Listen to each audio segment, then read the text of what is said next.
So the next work I want to introduce to you is one of my latest works with the title Convergence, which again is a reference to a geographical term.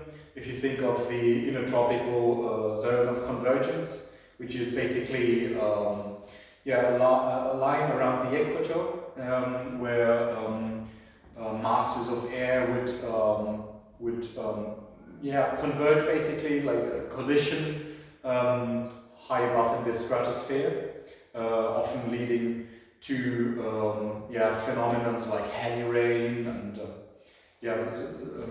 just as a reference.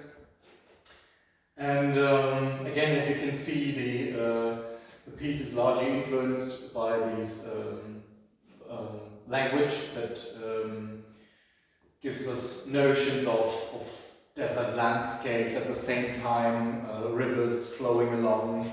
And I started basically with the arrangement of those two outlines here, with the live edges of the wood pieces would basically form a dialogue. This was my starting point.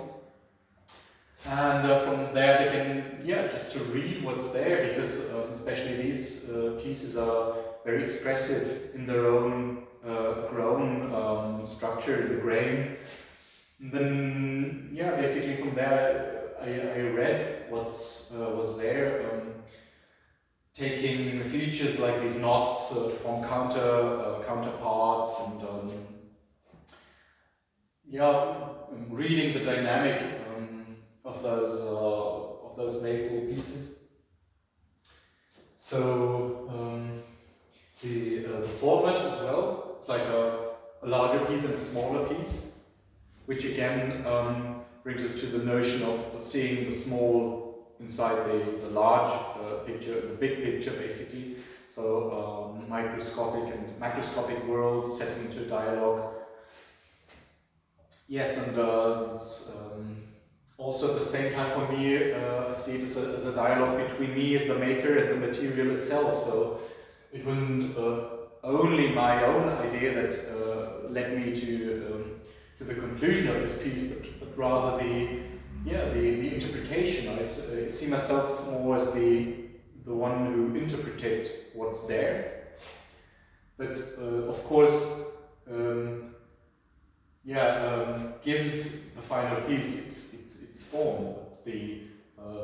As you would have in a musical arrangement, you would have someone who's reading the notes and someone who's playing them, like more as the interpretator. But within the interpretation, you've got also artistic freedom, and I think it's the same here with my approach to the work, where I also want to give the materialist room, but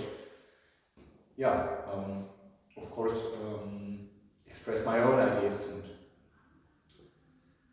And so let's go to the next piece.